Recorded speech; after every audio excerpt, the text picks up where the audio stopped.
On ne peut pas supporter en France d'avoir dans la rue un homme et la tête de cet homme 1,50 m plus loin. Je pense que c'est pas un attentat de plus ou une attaque de plus, je pense que c'est un point de bascule. Malala avait dit ce que détestent les islamistes, ce qu'ils détestent le plus au monde, c'est de voir une fille avec un livre. L'ensemble des directeurs de services, la police nationale, gendarmerie nationale, services de renseignement, la justice, etc. etc. Voilà, et donc là, la photo, effectivement, je l'ai vue malgré moi. On est en train de faire des veilles de tout ce qui se produit. Et quelqu'un m'a montré son téléphone en disant « Ah bah voilà, il y a un tweet de revendication ». Et donc effectivement, j'ai vu la photo, ce que je n'aurais pas souhaité voir. Et tout simplement, je suis horrifiée, comme tout le monde. Mais je pense que tout ce que je vais vous dire n'est absolument pas original, parce que je pense qu'on a tous ressenti les mêmes choses. Et en fait, on est un peu dans l'état de sidération, c'est-à-dire qu'on est horrifié, mais comme on est aux responsabilités, on est obligé de faire des choses, d'aller dans la cellule interministérielle de crise, de rendre compte à Gérald Darmanin de ce qui est en train de se produire, même s'il arrive très très vite. Le président de la République arrive, le Premier ministre, plusieurs ministres. Le président de la République préside une cellule de crise à laquelle je suis, donc je dois le débriefer de ce qui s'est fait et de ce qu'on a acté précédemment dans les autres cellules de crise, tout en étant en contact permanent avec Gérald Darmanin qui arrive de l'avion, etc. Et ensuite, le président de la République décide qu'on va se rendre sur place, donc on se rend sur place, lui, moi, Jean-Michel Blanquer, Gérald Darmanin qui arrive tout de suite sur place.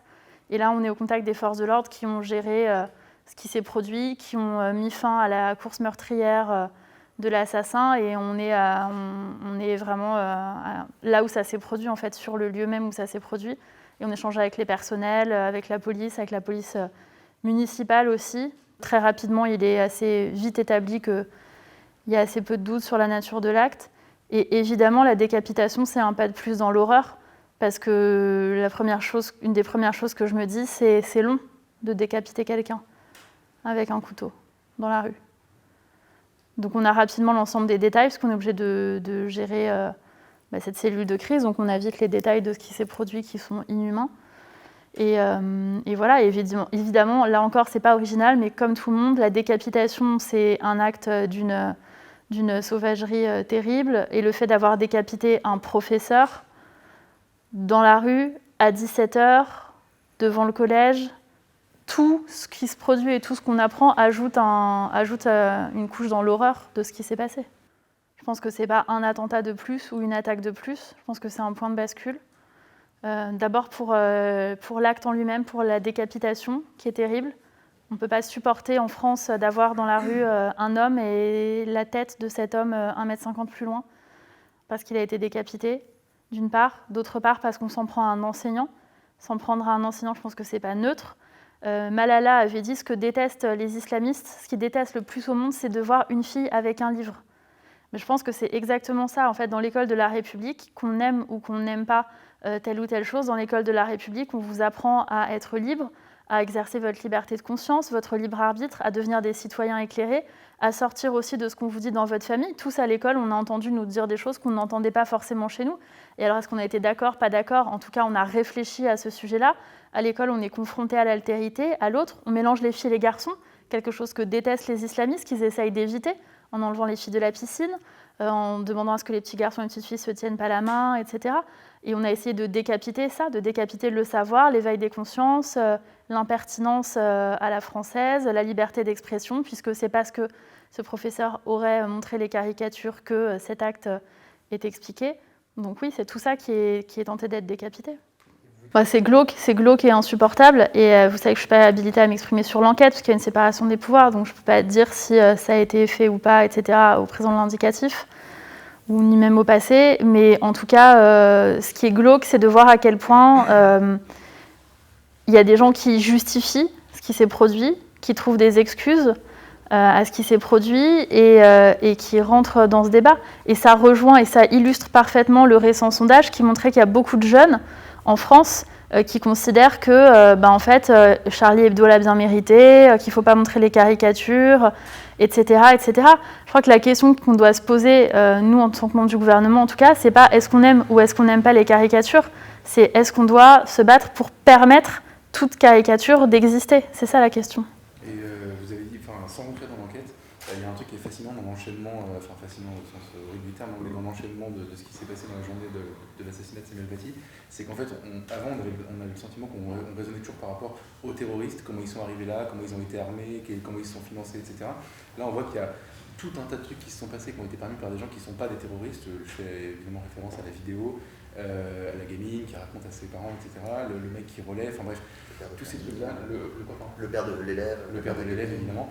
Et pour ne pas parler que de terrorisme, mais sur le plan culturel, en fait, c'est quoi selon vous cet écosystème, vu que ça n'est pas que du terrorisme ? En fait, je pense que vous avez très bien résumé la situation et je crois qu'il faut combattre le terrorisme. De la même manière, il faut combattre le discours qui précède le terrorisme. Et c'est le sens du discours du président de la République aux Mureaux, c'est de dire maintenant on va combattre l'idéologie séparatiste, islamiste, radicale, quel que soit le nom qu'on veut lui donner, on voit bien de quoi on parle, on va combattre cette idéologie avec la même force que celle qu'on a mis pendant des années pour combattre le terrorisme. Et l'idée, c'est de dire qu'il y a une idéologie qui précède le passage à l'acte. La menace, maintenant, elle est endogène. Comme vous le disiez, avant, vous aviez des types qui arrivaient d'un autre pays, qui étaient formés, armés, et qui arrivaient sur le sol français pour commettre des attentats.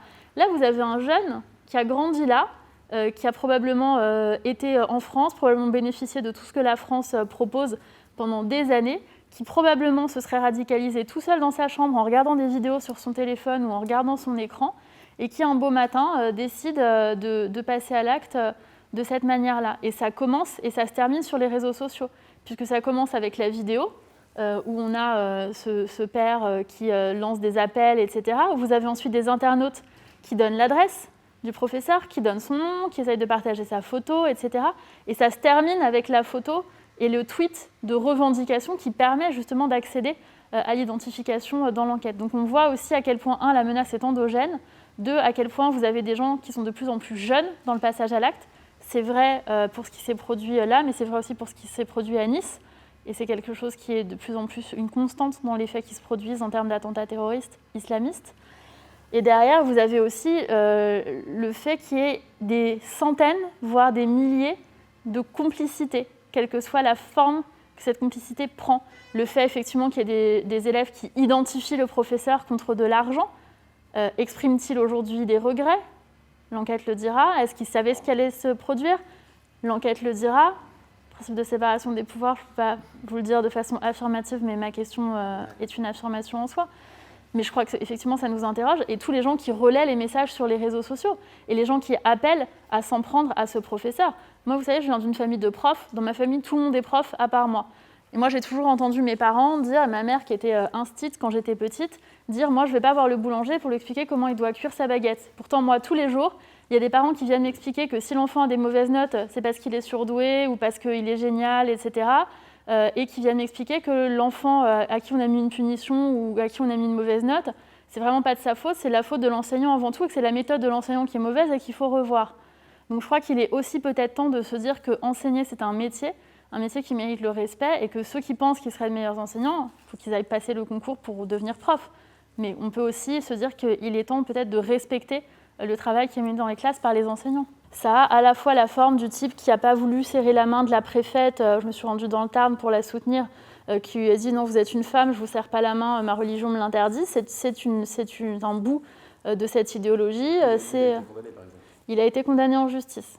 Il a fait appel. Et c'est pour ça que tout ça, le président de la République l'avait identifié, et c'est pour ça que depuis des mois, le président a voulu que le gouvernement travaille sur un projet de loi contre les séparatismes pour remplir les trous dans la raquette, combler les zones grises de la loi et faire en sorte que tout ce qui, à l'heure actuelle, n'était pas illégal, eh bien, le devienne. C'est le cas, par exemple, sur l'obligation de neutralité religieuse dans les délégations de services publics. Les types qui nous expliquaient que dans les transports, en fait, c'est pas grave s'ils veulent pas qu'il y ait une collègue femme avec eux, etc., parce qu'ils ne sont pas fonctionnaires et donc ils ne sont pas soumis à la neutralité religieuse. Bon, bah ça, maintenant, c'est terminé. On va étendre cette obligation de neutralité. C'est le travail qu'on mène sur les associations. Là, il y a un travail qui a été fait sous l'impulsion de Gérald Darmanin, ministre de l'Intérieur, pour dissoudre à la fois, à la demande du président de la République, le collectif, l'association de fait Cheikh Racine, pour ensuite faire ça et dissoudre Baraka City. Pour l'instant, c'est un travail juridique minutieux, difficile. Avec le projet de loi sur le séparatisme, plus facilement, on pourra réussir à condamner ou à dissoudre en tout cas les associations et ces organisations-là. La question sur la dernière, là, sur... Ouais, vous avez évoqué Nice en fait, et alors on a eu 15 jours pour digérer entre guillemets l'assassinat de Samuel Paty et essayer de comprendre ce qui était visé, et honnêtement tout le monde a dit que ce qui était visé c'était l'école de la République, la laïcité et l'enseignement la discussion autour des caricatures, etc. Du coup, si à l'aune de cette première réponse, qu'est-ce que c'est selon vous Nice, l'attentat d'hier? Plein de choses. D'abord, en fait, que cherchent les terroristes? Ils cherchent à nous sidérer. Et donc, ils cherchent à toucher à tout ce qui peut être considéré comme sacré dans les traditions françaises ou par une partie de la population française. C'est d'ailleurs pour ça qu'ils s'en étaient pris il y a quelques années à l'école juive et qu'il y avait des petits-enfants juifs qui avaient été tués, qui s'en étaient pris à des militaires. En fait, tout ce qui fait corps, tout ce qui nous réunit et tout ce qui a un caractère un peu sacré, il s'y attaque normalement. L'école, c'est une forme de sanctuaire. Le collège, c'est une forme de sanctuaire. L'enseignant, traditionnellement, en France, est une figure de savoir. Et donc, ils s'en prennent à cet enseignant. Aller égorger une dame de 70 ans qui est en train de prier à l'église le matin, ça a vocation à sidérer le pays. Parce qu'ils savent très bien qu'on a tous dans nos familles, dans nos proches, quelle que soit notre religion, qu'on soit croyant ou pas, c'est même pas le sujet, on a tous quelqu'un qui va prier le matin, on connaît tous des dames pour lesquelles, du coup, on tremble. Et puis par ailleurs, ils s'en prennent aussi à la liberté de culte. C'est-à-dire en France, contrairement à ce qu'ils veulent faire croire, la laïcité à la française, la laïcité, ça n'est pas la haine des religions, c'est un principe de séparation des églises et de l'État et un principe de liberté de conscience et de liberté de culte. Vous pouvez changer de religion, vous pouvez arrêter votre religion, vous pouvez ne pas croire, vous pouvez ne pas déclarer votre religion, c'est du domaine du privé. Il y a aussi une liberté de culte, vous avez le droit de croire et d'être protégé pour cela. Et tout le monde sait bien que les églises, c'est des endroits dans lesquels on rentre, dans lesquels on se sent protégé, dans lesquels on demande asile. Je ne parle pas uniquement de l'œuvre de Victor Hugo autour de Notre-Dame de Paris, pour prendre des références laïques et œcuméniques avec beaucoup de guillemets, mais je pense à ce qui s'était passé, par exemple, avec le mouvement des sans-papiers il y a quelques années, qui était rentré dans l'Église. Voilà, on sait qu'en France, traditionnellement, comme dans énormément d'endroits du monde, rentrer dans une église, c'est aussi faire un acte de se mettre sous une forme de protection, qu'on soit croyant ou pas, encore une fois. Donc c'est aussi s'en prendre à la liberté de culte, à la liberté de conscience et aller chercher les gens là où ils ne s'y attendent pas et là où traditionnellement on a des principes qui font que ce ne sont pas les endroits dans lesquels on va chercher querelle pour utiliser un énorme euphémisme à la sortie d'un collège ou dans une église. Est-ce que vous êtes d'accord pour dire que, comme on a dit, c'est la République qui est visée après Samuel Paty, d'ailleurs au Muro, Macron dit 91 fois République et 27 fois le mot France, on en a 17, je crois. Ah oui. D'où on dans des formules. C'est ça le sens de la question. Est-ce que là, et après Nice, il a dit France, dans sa petite déclaration devant la basilique. Est-ce que voilà, c'était important aussi de prendre conscience que c'est donc pas que la République, mais la France qui visait en termes de civilisation, d'histoire, qui ne remonte pas que à 1789, ou qui ne repose pas que sur un code civil, que sur des traditions politiques. Mais pour être très honnête, je pense que les islamistes ne se posent pas ces questions. Je pense qu'ils détestent tout ce que nous représentons. Et tout ce que nous représentons, c'est aussi le savoir, c'est aussi la liberté, c'est le fait qu'en France, vous avez le droit d'avoir une religion, quelle que soit cette religion. Et d'ailleurs, on voit bien à quel point sont dévoyés les grands principes de la religion musulmane. Théoriquement, un musulman soutient, entre guillemets, ses proches et les gens qui ont d'autres religions, les religions du livre, etc. Donc on voit à quel point on en est là éloigné. Et oui, je crois qu'en fait, dans leur tête, ils cherchent, je pense qu'il n'y a même pas de message intellectuel à chercher. Je pense qu'ils regardent tout ce que représente la France et tout ce qui peut nous sidérer ou nous toucher. Et donc la France, pas la République, quoi. C'est un truc plus... Mais encore une fois, je pense pas qu'ils se posent ces questions. Je pense que ce qui est visé, c'est la France, c'est clair, le président de la République française également, les Français dans leur ensemble, pour ce qu'ils représentent, pour notre histoire, parce qu'on a une histoire de connaissances, on est le pays des philosophes des Lumières, on est aussi le pays de la Révolution française, mais je crois que c'est effectivement tout ce qu'on représente. On est le pays de l'école gratuite, laïque, obligatoire. C'est ça qu'ils visent aussi, mais ils visent aussi cette liberté de culte. Et encore une fois, c'est la même chose quand ils s'en prennent à une église, c'est la même chose que quand ils se sont pris à une école juive, en allant chercher une petite fille, en la traînant par les cheveux, et en allant assassiner des enfants, ou en s'en prenant à des militaires. Ils prennent les grands symboles de la France, l'église du village, l'école, voilà. Et ils vont chercher tout ce qui est pour eux symbolique à leurs yeux. Et tout, encore une fois, j'insiste vraiment là-dessus, ils cherchent à faire mal. Et donc leur réflexion, c'est pas contre quoi on va s'en prendre parce que philosophiquement, tel est le message que l'on voudrait envoyer. On voit bien que c'est pas un grand intellectuel, le monsieur qui a proféré ces actes inadmissibles, mais ils cherchent simplement qu'est-ce qui va nous faire mal et qu'est-ce qui va nous sidérer. Là, on est tous dans une pièce, je n'ai pas la moindre idée de quelles sont vos religions respectives. Vous ne savez à peu près pas, en vrai, dans ma sphère privée, quelle est ma religion. Vous ne savez pas si le dimanche je vais à l'église, si j'ai un tapis de prière chez moi, s'il y a une mezouza, si mes enfants sont baptisés. Vous ne le savez pas. Parce qu'on n'a pas besoin de le déclarer, parce qu'on est dans un pays où la sphère publique est séparée de la sphère religieuse. Et inversement, une personne qui souhaite pratiquer sa religion peut le faire librement, publiquement, et doit être protégée pour cela dans sa liberté de conscience et dans sa liberté de culte et dans ce droit à pratiquer une religion. Et ça, c'est une particularité, une des grandes particularités de la France, et ça nous est reconnu dans le monde. Moi, j'ai fait un déplacement la semaine dernière pour soutenir des femmes yézidis que le président de la République a souhaité accueillir en France parce qu'elles sont persécutées par Daesh. Comme vous savez, il y a eu un génocide en Irak, notamment vis-à-vis de la population yézidi. Les hommes ont été massacrés et les femmes ont été réduites à l'esclavage sexuel. Et le président de la République s'est engagé à recueillir une centaine de ces femmes sous l'impulsion de Nadia Mourad, qui est prix Nobel de la paix, avec leurs enfants et leurs familles en France. Et moi, j'étais frappée que toutes ces personnes ont toutes commencé leur intervention par « Bonjour, je suis yézidi et je veux dire merci au président Emmanuel Macron et merci à la France de nous accueillir. On est très heureux que vous nous ayez accueillis. Merci pour votre engagement. Merci de nous sauver de Daesh et bravo pour votre combat contre l'islamisme. » Donc je le dis parce que parfois on dit oui, tous les pays du monde sont contre ce que fait la France, le président de la République, etc. Il y a aussi une énorme majorité silencieuse qui vit sous le joug de Daesh, sous le joug de l'islamisme, qui sont les premières victimes de l'islamisme dans le monde et qui ont envie de s'en sortir, d'en être sauvés, de s'en sauver eux-mêmes aussi surtout, et qui sont grés à ce que fait la France là-dessus. Et sur le volet des relations diplomatiques, nous très simplement, après les propos du président Erdogan, qui effectivement n'a pas présenté ses condoléances après la décapitation de Samuel Paty, le ministre des Affaires étrangères, Jean-Yves Le Drian, a annoncé que nous avions fait revenir notre ambassadeur. Il a été rappelé pour consultation et pour suite à donner sur les propos qui ont été tenus.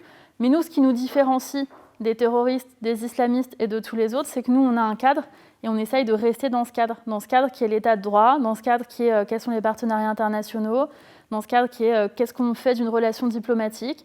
Non, une relation diplomatique, c'est pas se jeter des anathèmes et des insultes à la figure et faire une surenchère, etc. On reste dans ce cadre. Est-ce que, au regard de ce qui s'est passé depuis 15 jours, néanmoins, il faut s'interroger sur justement notre cadre juridique général ? Que les gens en ont marre et qu'il y ait un ras-le-bol généralisé vis-à-vis de tout ce qui se passe, non seulement je le comprends, mais je le partage.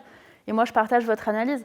Moi, quand je regarde dans mon entourage, et qui est plutôt, je suis la personne la moins de gauche de mon entourage, si je peux le dire de cette manière, dans le sens où j'ai énormément de ma famille et mes amis sont plutôt des gens qui sont à l'AREM ou au Parti socialiste, voire dans d'autres partis à ELV, au Parti communiste et dans d'autres partis de gauche. Et j'ai beaucoup de gens qui m'ont envoyé des messages après ce qui s'est produit en me disant « Bon, quand est-ce qu'on expulse tous les étrangers radicalisés ?» Et ce n'est pas des gens de droite ni d'extrême droite, ce sont juste des gens qui en ont marre et qui ont envie que les choses s'arrêtent et qui ne supportent plus ce qui se produit. Et moi, ce que j'observe, c'est qu'en fait, on a déjà un arsenal législatif très dense sur beaucoup de sujets qu'on peut mettre en œuvre. Et donc, c'est ce que le ministre de l'Intérieur s'est employé à faire depuis ce qui s'est produit, mais même précédemment. Souvenez-vous, quand Gérald Darmanin a annoncé qu'on avait près de 350 étrangers radicalisés qui a été expulsés, c'est très peu de personnes ont relevé cette annonce qu'on a faite dans une conférence de presse. On a le sentiment qu'il y a énormément d'obstacles. Là, vous avez cité l'obstacle des pays étrangers, mais en vérité, il y a toutes les juridictions, ce qu'on appelle maintenant les cours suprêmes, enfin, en gros le Cour de justice de l'Union européenne, Cour européenne des droits de l'homme, Conseil constitutionnel, parfois Conseil d'État, qui en fait ont des dizaines de raisons de s'opposer à l'expulsion d'un clandestin, même quand il est, d'un étranger, même quand il est dangereux pour nous. Et la question de renverser la table, c'est pour le dire sans s'appuyer sur moi, c'est l'ancien secrétaire général du Conseil constitutionnel qui fait une interview dans le Figaro hier, que j'imagine vous avez vu passer, qui vous décrit en fait un truc où il faut en effet renverser la table, sinon vous n'avez aucune chance d'avoir la prise sur quoi que ce soit. Pardon, mais de quoi on parle ? Quand on parle de la Cour européenne des droits de l'homme, on parle d'une juridiction dans laquelle il peut y avoir des recours. Ce n'est pas une juridiction qui nous empêche d'agir, elle n'entrave pas notre action. Donc on prend acte de l'existence de la Cour européenne des droits de l'homme, elle rappelle un certain nombre de grands principes et c'est heureux. Et je pense que c'est bien qu'il y ait encore une fois un cadre, un état de droit, des grands principes, etc. En revanche, à un moment, le politique prend ses responsabilités. Et je crois que personne ne peut imaginer... Pardon ? Vous êtes sûr qu'elle ne nous entrave pas la Cour européenne ? Moi, ce que je vous dis, c'est qu'il y a une affaire de volonté et de volontarisme. Et quand vous avez Emmanuel Macron, Gérald Darmanin, Marlène Schiappa qui prennent ces décisions-là, qui les actent et qui les mettent en œuvre, on les met en œuvre. Et ensuite, s'il y a des gens qui veulent faire des recours vis-à-vis de la Cour européenne des droits de l'homme parce qu'on n'a pas voulu garder sur notre sol des gens qui sont en train de fabriquer une bombe dans leur cuisine, fine, qu'ils fassent le recours et on verra ce qu'il en ressort. Mais moi, je crois qu'on ne doit pas dévoyer les grands principes. Les grands principes des droits humains, à la base, ils ne sont pas faits pour protéger les terroristes ou les terroristes en puissance ou les gens radicalisés. La France est un pays qui est souverain dans ses décisions. Et quand nous prenons la décision de foutre dehors tous les gens qui représentent une menace pour la sécurité de la nation, on attend d'être suivis parce que je ne crois pas, et sincèrement, moi j'ai milité des années dans beaucoup d'organisations d'accueil des primo-arrivants en France, etc. Donc je le dis très sereinement et très tranquillement, je ne crois pas que ce soit contraire aux grands principes européens des droits humains que de mettre dehors du pays et de renvoyer dans leur pays d'origine des gens qui représentent une menace pour la sécurité de la nation. Moi je suis même allée plus loin, et vous le savez, dans le précédent comité interministériel sur l'immigration et l'intégration en 2018, j'avais obtenu du Premier ministre Édouard Philippe qu'on puisse expulser tous les étrangers condamnés pour des faits, notamment de violences conjugales, de viols, etc. Et j'ai toujours été droite sur cette ligne en disant que si la maison du voisin s'effondre, on l'accueille, c'est le principe de droit d'asile, et c'est ce qu'on fait avec les yézidis, c'est ce qu'on fait avec plein de personnes en France. Mais si la personne qu'on a accueillie commence à tabasser notre sœur pendant qu'on est en train de préparer le dîner, on ne lui demande pas ce qu'il veut regarder à la télé ce soir, on le fout dehors immédiatement, et on agirait tous comme ça si c'était chez nous. Nous avons la responsabilité de protéger l'ensemble des citoyens et des citoyennes. Si quelqu'un représente un danger pour la nation, si quelqu'un est radicalisé, si quelqu'un s'oppose aux valeurs de la République alors que la République l'a accueilli en son sein et l'a pris et l'a fait vivre, la personne rentre dans son pays d'origine. Je suis très sereine avec ça. C'est la volonté qu'on a avec Gérald Darmanin. Et on fait tout ce qui est en notre pouvoir, jour après jour. Gérald Darmanin donne les instructions aux préfets, aux directions d'administration. Il les vérifie et les contrôle jour après jour pour que ce soit bien mis en application pour expulser toutes ces personnes. Juste, il y a effectivement les principes, même la Cour européenne des droits de l'homme qui nous rappelle les principes, et après on adapte. Enfin, vous nous dites que le gouvernement peut adapter sa politique. Je vais prendre des exemples plus précis sur les 3 derniers attentats qu'on a eus. Le premier, c'est un mineur qui est jugé majeur par le département. C'est un juge qui casse la décision.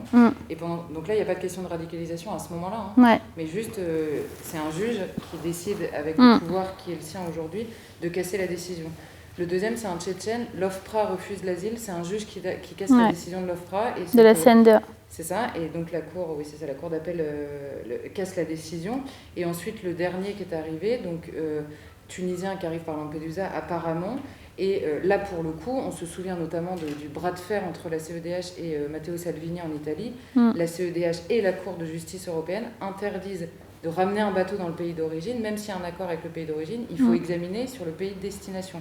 C'est-à-dire que ce Tunisien, il est aujourd'hui en France de manière clandestine, mais c'est plus un délit, en tout cas aux yeux de la CEDH ou de la Cour européenne de justice. Donc, outre les principes, on voit bien qu'à la fois la jurisprudence des juges en France, mais qui est parfois aussi nourrie, on va dire, par les jurisprudences des cours soit nationales, soit supranationales. Là, pour reprendre l'expression, renverser la table, c'est pas un vain mot, quoi. Je veux dire, par rapport à même à la place des juges par rapport à votre action politique, quoi. Oui, absolument. Il y a un travail qui est mené. Ce que vous me dites sur la CNDA, j'en suis bien consciente, puisque c'est moi qui ai la responsabilité, justement, notamment de réduire les délais de réponse pour la question du droit d'asile. Et on travaille pour ça avec l'OFPRA et avec la CNDA, et chacun dans son périmètre. Mais effectivement, on a besoin de raccourcir ce délai de réponse précisément pour répondre à tous ces sujets-là et pour qu'on puisse dire oui ou non, mais qu'il n'y ait pas des gens qui restent là sur le territoire national. Soit ils ont droit à l'asile, il faut qu'ils soient accueillis, soit ils n'ont pas le droit à l'asile, il faut qu'ils soient reconduits. Et ça, c'est tout le travail que mène le ministre de l'Intérieur, encore une fois, avec des dossiers de flux et des dossiers de stock. Je parle des dossiers, pas des gens, bien évidemment, mais qui sont tout ce qui s'est produit dans le passé et une situation dont on hérite et qu'on doit maintenant régler de manière ferme. Donc là, encore une fois, il y a un travail qui est mené, il y a des premières actions qui ont été prises, d'autres seront prises. Moi, je vois la présidente de la CNDA, pour tout vous dire, la semaine prochaine pour échanger sur ces grandes questions, sur la manière dont l'OFPRA répond, dont les dossiers sont traités, ce qui est envoyé à la CNDA, comment elle se réunit. Il y a une période de confinement où il était compliqué, eu égard aux mesures de confinement, pour la CNDA de se réunir. Là, on aborde une prochaine période de confinement, dans le respect de l'autonomie de la juridiction et de la CNDA, qui est donc une cour. On va travailler pour voir comment elle peut continuer à se réunir, comment des dossiers peuvent être traités et qu'on ait des oui ou des non, mais que ces sujets-là puissent vraiment être traités. Mais vous avez raison, il y a énormément de cours, il y a énormément de grands principes, il y a énormément de décisions, mais derrière, il y a la volonté politique et il y a les responsabilités des uns et des autres. Parce que quand des mauvaises décisions sont prises, les gens ne s'en prennent pas à la Cour européenne des droits de l'homme ou à la CNDA, les gens s'en prennent aux responsables politiques, et ils ont bien raison, parce qu'on est là pour faire notre travail. Pour un changement, il faut une révolution copernicienne. C'est-à-dire qu'aujourd'hui, c'est quand même les juges qui ont plus de pouvoir que les politiques.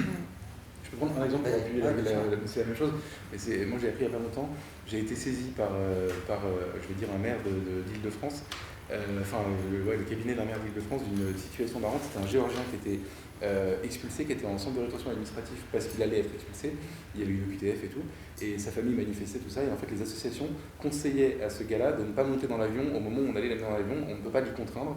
Je crois qu'en plus les trucs sanitaires compliquent en plus encore J'allais prendre l'exemple, mais là il n'y a pas longtemps j'ai assisté justement à une audience exactement en centre de rétention, l'audience qui permet de renouveler ou pas en attendant que la logistique se mette en place. Alors les juges expliquaient effectivement qu'il y avait un problème d'abord à cause de la crise sanitaire, de manque d'avions, et donc logistiquement c'était compliqué.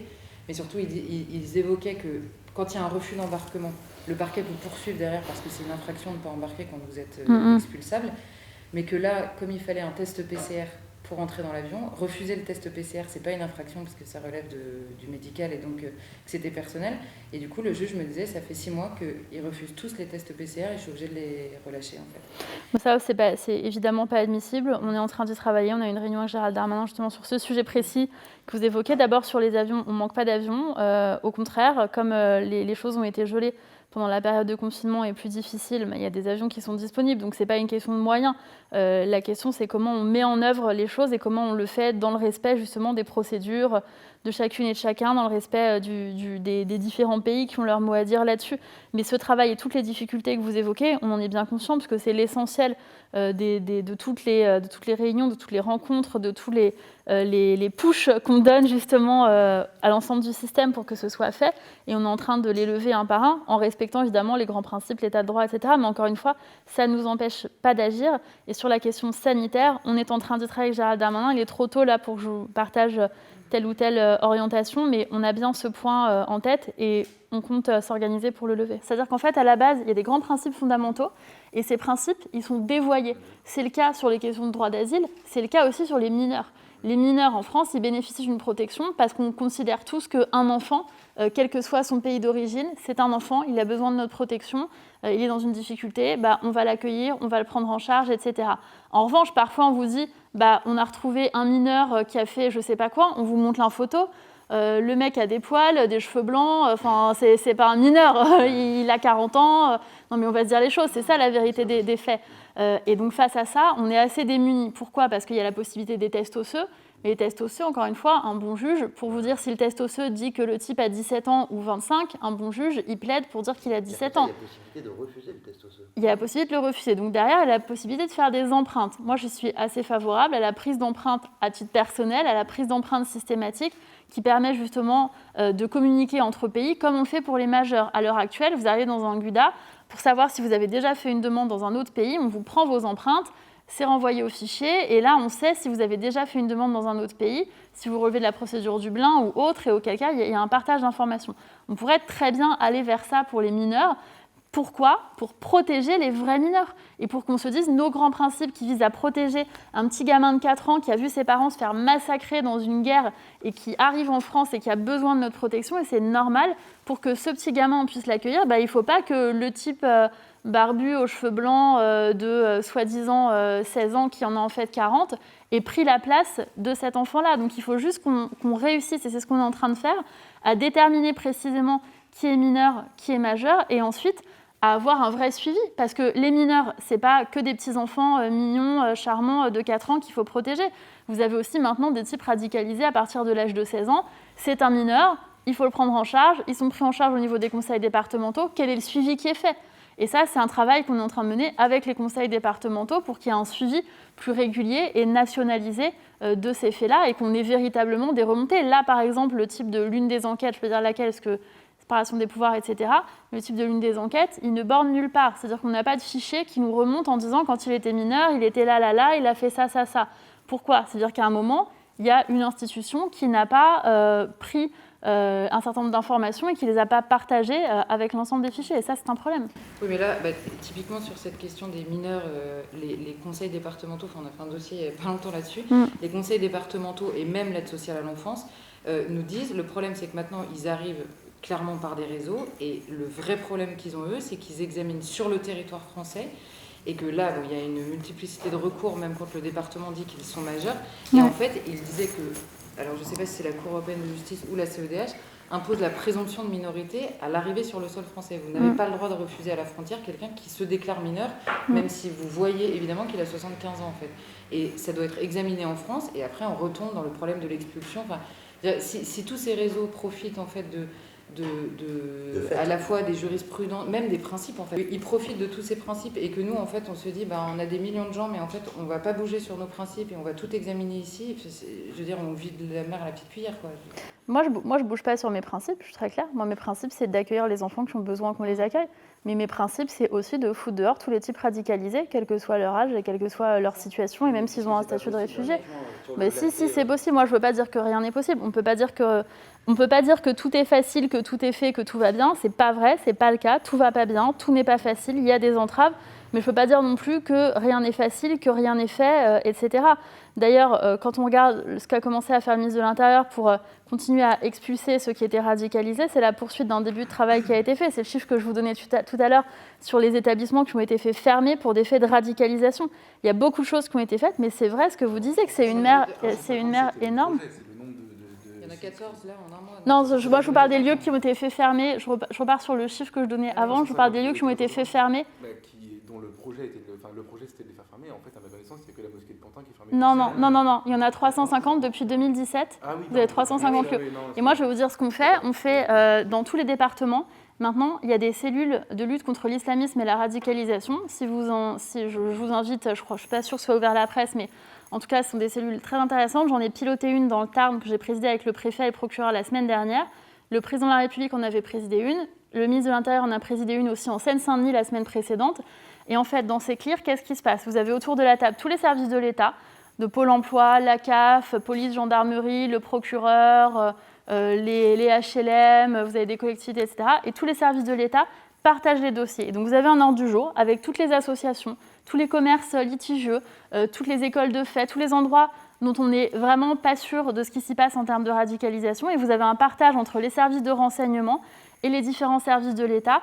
Et on mène une guerre administrative concrète en allant là-bas, en regardant ce qu'il en est au niveau des impôts, au niveau de la DGFiP, au niveau des déclarations, au niveau sanitaire, pour faire fermer l'ensemble des établissements qui posent un problème en termes de radicalisation. Et c'est ce travail-là de terrain qui a donné lieu aux 350 fermetures depuis 2017 et qui tous les jours épluche et passe au peigne fin dans tous les territoires ces sujets-là. Et là, on a demandé de les augmenter. Maintenant, les CLIR, elles existent une fois tous les 15 jours ou une fois par mois dans tous les départements.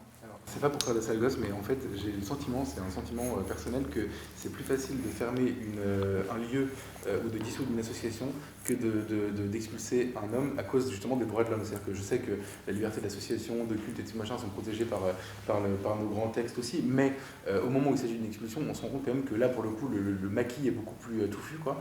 Et du coup, je repose la question de tout à l'heure. Et encore une fois, c'est pas un procès, surtout pas d'intention, parce que je connais vos intentions, et ni un procès, enfin, je fais pas le malin avec ça, mais qu'est-ce qui se passe quand le ministre de l'Intérieur d'un pays comme la France, sachant qu'il y a 4100 étrangers radicalisés, décide de n'en expulser que 231, on a envie de demander pourquoi pas 4100, quoi, et pourquoi 15 jours après il n'y en a que 14 entre guillemets, qu'est-ce qui empêche en fait, enfin, qu'est-ce qui fait qu'à la fin on arrive à ce chiffre de 14 et on se dit, bon bah très bien, c'est mieux que rien, on n'est pas sauvé non plus. Non, mais en fait, ce qu'on fait, nous, c'est qu'on partage en toute transparence l'avancée de nos travaux. On pourrait très bien vous dire, il y en a un certain nombre qu'on ne va pas partager et on va tous les expulser. Et fin du débat, circuler, il n'y a rien à voir. Le ministre de l'Intérieur, Gérald Darmanin, a voulu être vraiment transparent sur ce qu'il y avait. Donc d'abord sur l'évaluation, parce que la réalité, si on se dit les choses, c'est qu'il est extrêmement dur d'évaluer le nombre d'étrangers en situation irrégulière radicalisés, pour un principe que tout le monde connaît bien, c'est-à-dire que les types parfois sont hors radar et donc il est assez difficile de les identifier, d'une part. D'autre part, pour les étrangers en situation irrégulière. D'autre part, identifier toutes les personnes radicalisées, c'est aussi très difficile parce qu'en fait, comme je le disais, il y a des types qui sont pas fichés S, qui sont fichés nulle part, qui sont tout seuls chez eux et qui regardent toute la journée des vidéos de lapidation, de décapitation, des appels à la haine sur la France et qui se disent « Ah ouais, c'est vachement bien ». Et ceux-là, on ne les a pas tous identifiés. Jeune Anzorov, là, manifestement, sa famille dirait qu'elle tombe des nues, qu'il n'avait pas l'air comme ça. L'autre, c'était un homme charmant, voilà. Non, mais tout ça pour dire qu'il est pas toujours... Exactement. Non, mais c'est terrible et je devrais pas rire, mais vous m'avez perdu dans mon raisonnement avec votre histoire de foot. Je sais plus ce que je disais, mais oui, les repérer, les radicaliser, et ensuite là-dessus, vous avez effectivement ceux qu'on envoie, et nous on partage en toute transparence en disant on en attend qu'on renvoie dans leur pays, et ensuite pour le reste, je vous disais, il y a des négociations. Donc il y a des négociations diplomatiques qui se produisent, et moi je suis très convaincue que le ministre de l'Intérieur aura un succès dans cette tournée diplomatique avec les autres autorités, et qu'on arrivera à les expulser. D'abord, la législation, désolée d'être un peu basique, et je vais faire un rappel aux grands principes, mais les députés, quelle que soit leur orientation politique, sont les représentants du peuple, les représentants de la nation, donc ils ont été élus pour modifier les lois. Et si les Français ne sont pas satisfaits de la manière dont les lois sont prises, il y aura d'autres élections en 2022 et ils pourront changer leurs représentants.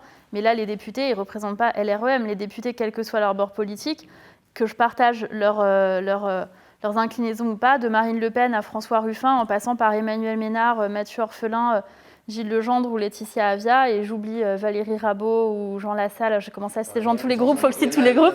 Tous. Non, je voulais citer quelqu'un de chaque groupe, mais vous voyez ce que je veux dire. Ils représentent tous la nation, donc il faut... voilà, Maud Petit ou quelques députés, Patrick Mignola. Bref, tout ça pour dire que tous ces députés représentent la nation, mais c'est quelque chose à part. Moi, je vais vous dire honnêtement ce que je pense, plusieurs choses. Un, le président de la République est garant des institutions.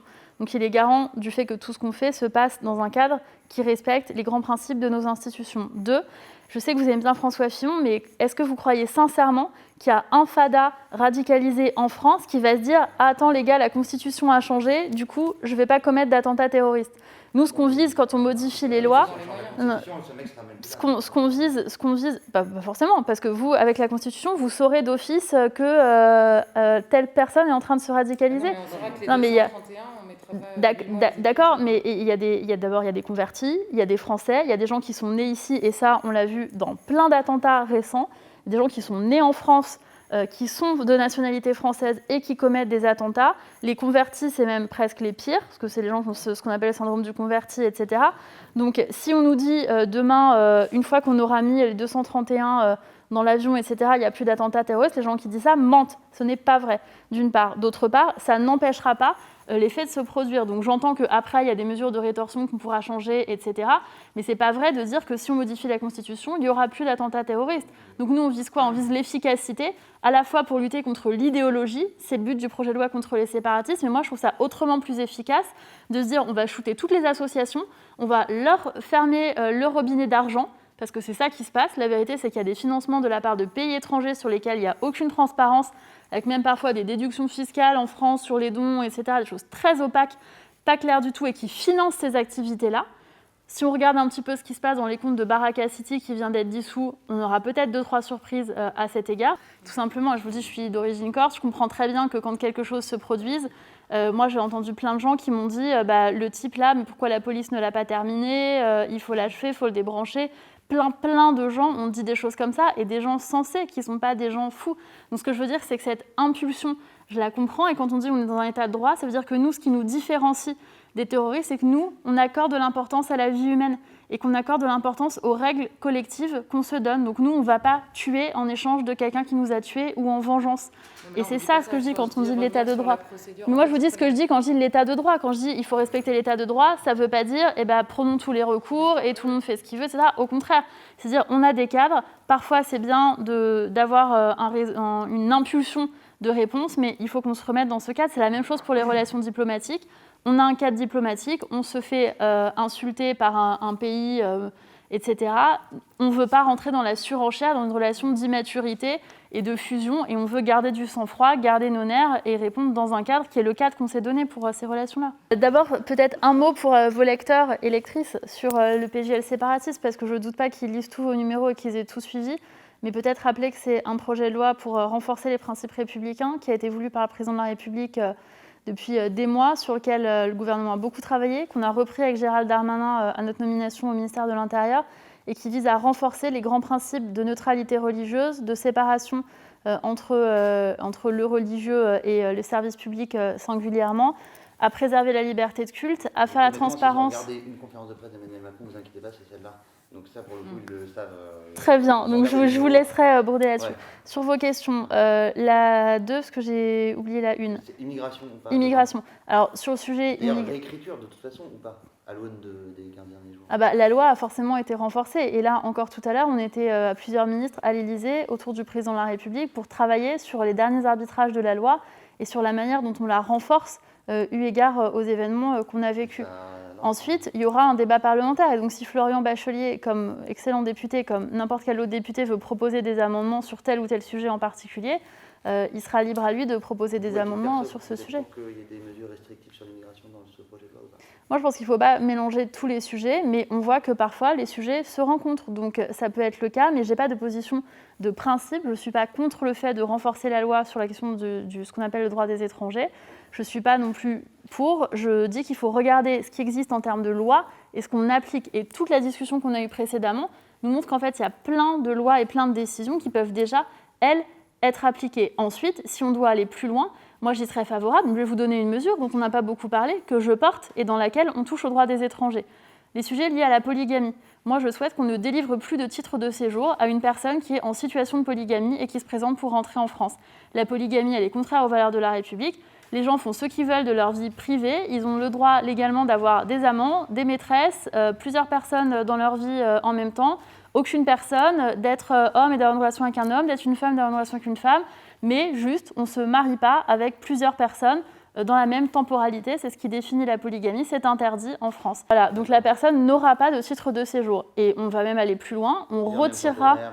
Exactement. On retirera le titre de séjour d'une personne si on découvre que la personne est en situation de polygamie. Parce que théoriquement, la polygamie n'est pas pratiquée en France. Vous avez des types qui ont contracté plusieurs mariages à l'étranger, qui arrivent en France, qui ne les déclarent pas. Et quand vous avez un contrôle de la CAF, on dit « c'est bizarre, ça fait 3 fois que vous nous déclarez que votre femme est une telle. » Et on découvre que le type est polygame. Là, on lui retirera son titre de séjour. Donc vous voyez, il n'y a pas de tabou. On peut très bien toucher aux droits des étrangers si la mesure, elle produit une véritable efficacité. C'est le cas sur la polygamie. CFCM, ça oui, vous a déçu ou pas? Moi, je crois que c'est important qu'on soit le plus unis possible pour défendre, là aussi, des principes. Et sur les caricatures, parfois, il y a un malentendu sur ce qui est dit. Le président de la République, et comme nous, on ne se prononce pas sur le fait de savoir si on aime ou pas les caricatures. Il y a des caricatures qui peuvent nous choquer, nous blesser. Il y a des choses qu'on n'a peut-être pas envie de voir, pas envie d'acheter. L'idée, c'est pas de dire, en France, on est tous obligés d'acheter Charlie Hebdo et on est tous obligés de se forcer à rire quand on voit une caricature. En revanche, on se bat pour la possibilité de les publier. Le CFCM, c'est notre interlocuteur. Moi, je vais vous dire, l'un des grands enjeux, et c'est ce qu'a dit le président de la République au Muro, c'est la structuration de l'islam en France. Et la difficulté, c'est qu'on a des difficultés à avoir des interlocuteurs. Donc moi, je ne suis pas d'accord avec ce qui a été dit au niveau du CFCM sur ces sujets-là. Je préfère retenir l'initiative de la Grande Mosquée de Paris qui va lire, je crois, ce soir, un grand poème d'hommage, de protection à la République, à la France, à la nation, etc. Ils sont plus proches de ça, mais justement, c'est pour ça que le président a demandé à ce que l'islam se structure, à ce qu'il y ait des imams français. Et d'ailleurs, c'est ce que nous disent les musulmans français. Ils ont envie d'avoir des imams qui leur ressemblent et qui sont formés ici et qui sont compatibles avec les valeurs de la République. Je suis absolument opposée au modèle multiculturel, au modèle anglo-saxon. Et je crois vraiment au fait de... Je crois à l'assimilation. Et je crois que l'assimilation... Non, pas du tout. Et d'ailleurs, ça, je l'ai toujours dit. Enfin, je veux dire... je l'avais dit même, je l'ai dit il y a 7 ou 8 ans dans une interview dans le Courrier de l'Atlas, vous voyez, dans laquelle j'ai... Non, moi je ne comprends pas du tout comme ça. Il dit pas, le multiculturalisme, c'est à l'anglo-saxonne. Si vous avez les Pakistanais qui vivent entre Pakistanais, selon leurs mœurs, des gens qui peuvent sexiser parce que c'est leurs mœurs, la noblesse qui vit entre elles parce qu'elle a ses mœurs, etc. Et personne ne se mélange. C'est l'inverse de la France. La France, on est l'un des pays où il y a le plus de mariages mixtes, où les gens se rencontrent le plus entre religions, où on travaille ensemble. Mais il y a une civilisation. Là, il valide le fait qu'il y en ait deux et en plus... Non, en fait, on est dans une assimilation globale et une assimilation collective. Et chaque vague d'immigration a apporté des choses, que ce soit les Portugais, les Italiens, quelles que soient les vagues d'immigration. Chacun a apporté... Non, c'est évidemment pas ce que j'ai dit. Non, mais il dit texto, franchement, je l'ai appris par cœur parce qu'elle m'a trop choquée cette phrase. Il dit, l'islam n'est pas seulement une religion, c'est une civilisation. Il faut que les Français comprennent que plusieurs civilisations cohabitent sur leur sol. Si c'est pas la définition même du multiculturalisme. Honnêtement, je n'ai pas souvenir de ça, mais si vous le dites, je vous crois. Mais moi, je ne l'ai pas du tout compris comme ça. Et pour parler... pas ce soir non plus. Non, mais pour parler quasiment tous les jours avec le président sur ces sujets-là, Je sais qu'il est très clair là-dessus en disant qu'il n'y a qu'une communauté en France, c'est la communauté nationale, qu'on n'est pas une juxtaposition de communautés, etc. En fait, pourquoi il dit ça? J'essaie d'être rapide. Ouais, il dit ça parce que ce que le président de la République observe, c'est que vous avez des jeunes musulmans, auxquels le seul modèle d'identification qu'on propose, c'est le modèle radical. Et si vous regardez sur les réseaux sociaux, c'est ce qui se passe en ce moment. Vous avez plein de jeunes, quand ils veulent exalter leurs origines, rechercher, etc., c'est le seul modèle qu'on leur propose. Et donc ce que dit le président de la République, c'est qu'il faut justement se battre sur ce terrain-là et dire voilà quels sont les autres modèles qu'on vous propose et voilà ce que veut dire véritablement l'islam. Il y a des gens qui n'ont jamais lu le Coran, en fait, qui se radicalisent et qui apprennent un certain nombre de choses sur les réseaux sociaux en regardant des vidéos qui, eux, n'ont jamais ouvert le livre sacré de leur propre religion. Et ça, c'est un problème auquel il entend répondre par ce biais. Une très belle conclusion. Merci. Merci.